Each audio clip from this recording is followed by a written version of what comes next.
Bonjour à tous. Aujourd'hui, vidéo pour vous partager mon avis sur Flow, le film d'animation qui a remporté le Golden Globe du meilleur film d'animation de 2024, hein. Et ça, c'est tout récent. Voilà, ce prix a été décerné au mois de janvier 2025. Donc, je ne pouvais plus rester à côté de ce petit phénomène, hein. Donc, Flow, c'est quoi? C'est un film d'animation. C'est le second long métrage de son réalisateur, hein, Gins Zilbalodis, hein. C'est un talentueux réalisateur lettonien, hein. C'est son second film après Always, hein, qui était l'adaptation en long métrage de l'un de ses précédents courts. Ce film avait la particularité il y avait, de mémoire, il n'y avait aucun dialogue, hein, dans ce film, hein. Toute la narration était portée par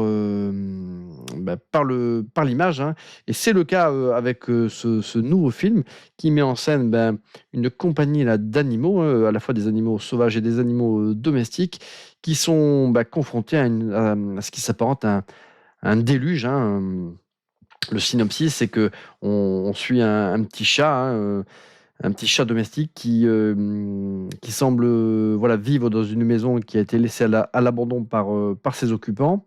Et il se rend compte que progressivement, tout son environnement est en train d'être submergé par les eaux et en plus à une vitesse incroyablement rapide. Donc, bon gré mal gré, il va devoir faire équipe avec une petite compagnie là, d'animaux. Ils vont tous loger dans un petit rafio et se laisser porter voilà, par le courant et essayer et tenter voilà, de survivre à la fois à cette catastrophe, mais également tenter de survivre ensemble, ce qui n'est pas une mince affaire quand on met voilà, dans un bateau autant d'occupants voilà, si différents, et notamment un chat et un chien. Et on sait que les chats et les chiens, ils font pas bon ménage en règle générale. Donc voilà, ce film a eu plein de nominations dans plein de festivals, et franchement son Golden Globe voilà, est bien mérité, hein. Franchement, ce film dégage énormément d'émotions. C'est un film qu'on peut regarder en famille, et les petits comme les grands y trouveront leur compte. Au niveau de l'animation, on va dire que au niveau des personnages, enfin des animaux, voilà, c'est pas exceptionnel. Mais par contre, au niveau des environnements, au niveau de la, de la qualité de l'eau, par exemple, euh, enfin, voilà, il y a des environnements qui sont juste sublimes, hein. Enfin, voilà, c'est un film d'animation avec un certain parti pris esthétique. Mais voilà, les environnements, voilà, c'est ouf. Je l'ai voilà, malheureusement pas vu au cinéma. Je pense que le cinéma, ça devait être une véritable expérience ultra immersive, hein. D'ailleurs, à plusieurs reprises, je me suis dit que ce film euh, aurait pu être conçu pour un film en VR, hein, tellement le film s'y prête, hein. D'ailleurs, le réalisateur a fonctionné sans storyboard. Lui, il a conçu tout un environnement en 3D où il a disposé là, dans son environnement en 3D des caméras virtuelles. Et c'est un petit peu comme ça là, qu'il a travaillé sur son film. Et du coup, c'est aussi pour ça qu'on a ce sentiment qu'on pourrait presque tourner la tête et avoir une vision à 360 degrés là, de ce qui se passe autour.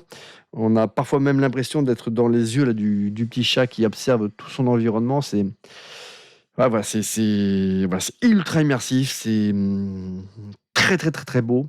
Encore une fois, voilà, la petite faiblesse, c'est voilà, peut-être les animaux qui voilà, manquent de détails, de définition, mais globalement, le film, il est vraiment à tomber.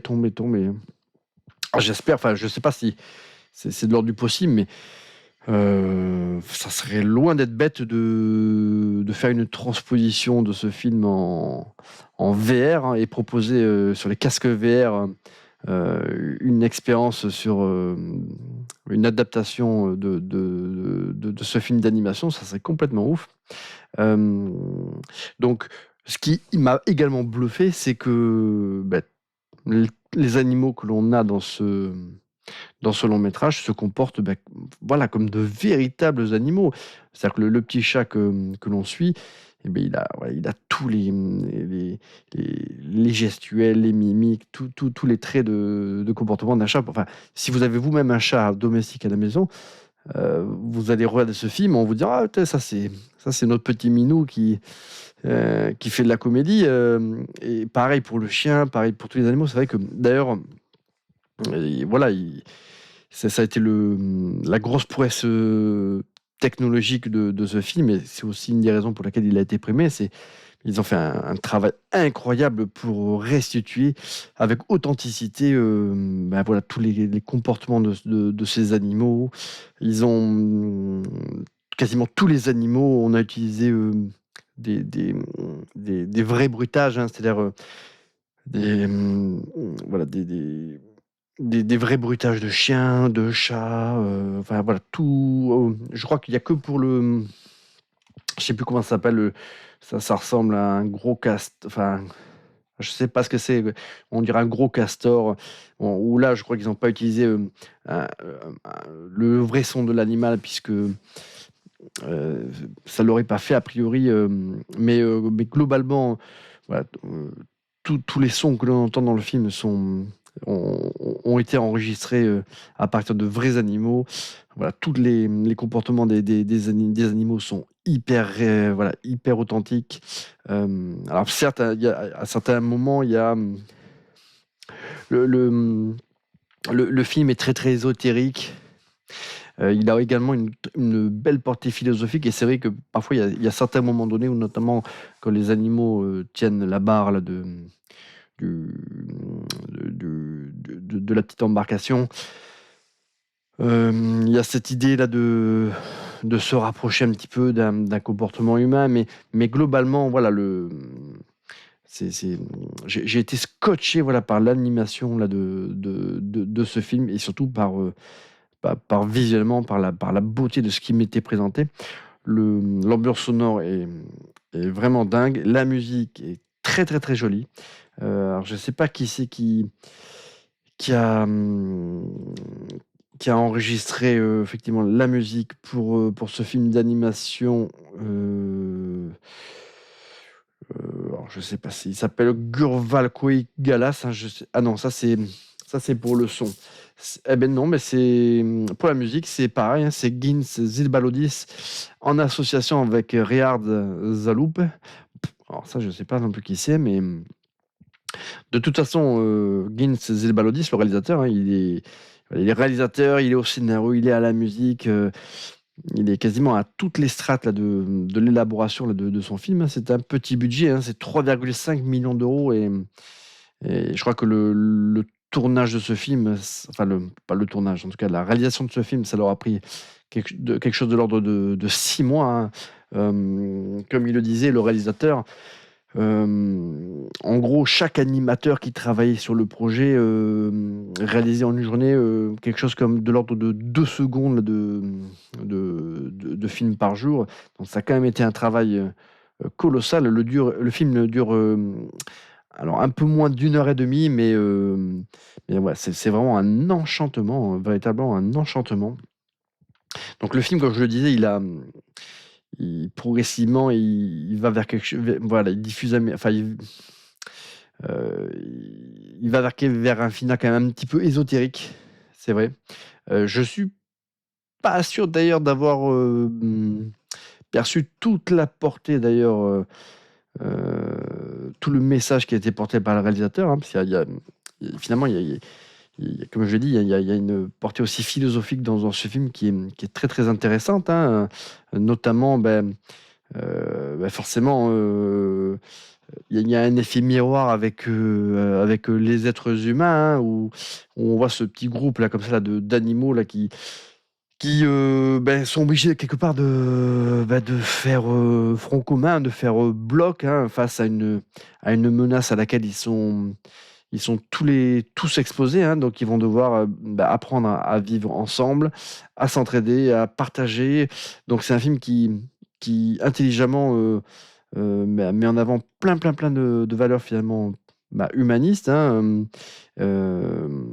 et quelque part, c'est un film qui est aussi très très beau, puisque il laisse finalement, il prend pas quelque part le spectateur par la main, mais voilà, les idées sont véhiculées par les émotions, et c'est ce qui rend le film, voilà, tout à fait admirable. Moi, j'ai pris un pied sur ce film d'animation. C'est simple, je l'ai vu 2 fois d'affilée, hein, 2 soirs d'affilée, hein. Tellement j'ai trouvé ça magnifique, puisque j'ai voulu le lendemain le revoir avec ma compagne et le Gapman World, hein, que vous connaissez.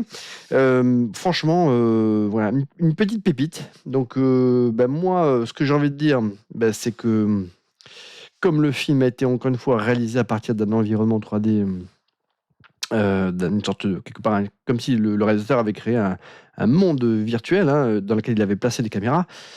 Voilà, j'espère qu'ils vont avoir l'idée de proposer ce film, d'en faire une super expérience VR, parce que franchement, vu les environnements qui nous sont proposés, c'est juste sublime, hein.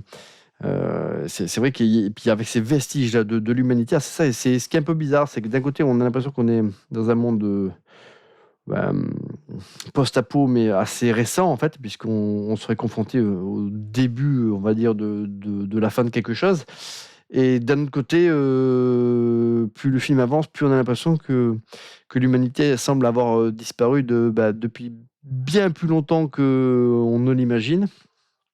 D'ailleurs, ce film, c'est d'un côté, quelque part, c'est à la fois une sorte de déluge, mais aussi une forme de genèse, hein. Vous verrez un petit peu, si vous n'avez pas vu le film, vous comprendrez quand vous l'aurez vu, hein. En tout cas, voilà, je suis pas sûr d'avoir compris toute la portée philosophique, mais en tout cas, le film, il m'a vraiment imprégné là, de tout ce véhicule, de tout ce bagage d'émotions, hein, que ces petits animaux finalement peuvent véhiculer. Pour ceux qui n'ont pas vu qui ont vu le film, mention spéciale pour cette créature marine qui est de toute beauté, hein, et qui m'a fait verser une petite larme à la fin du film. Donc, écoutez, si vous avez vu ce film, si vous avez, voilà, si vous avez une explication hyper fine sur ce qui se passe, notamment au niveau là, de ce pic montagneux là, à la fin du métrage, je suis preneur, les amis, parce que ça, je suis pas sûr d'avoir parfaitement tout saisi.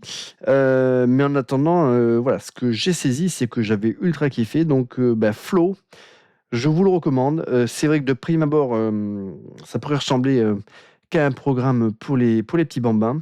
C'est d'ailleurs pour ça que je m'étais un petit peu tenu à l'écart là, de ce film d'animation. J'avais pas forcément envie. Je sais pas, j'avais l'impression que c'était pas forcément trop pour moi.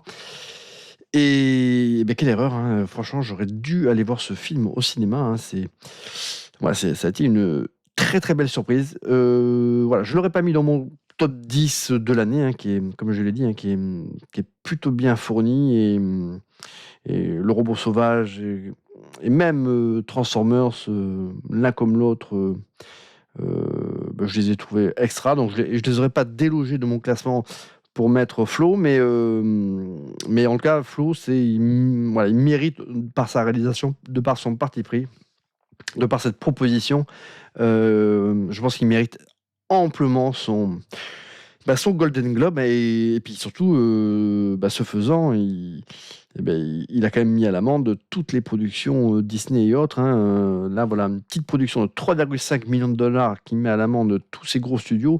Franchement, ça doit leur foutre quand même la haine, hein, notamment voilà, aux géants aux oreilles de Mickey là. Écoutez, moi je vous dis à très bientôt pour une prochaine vidéo, les amis.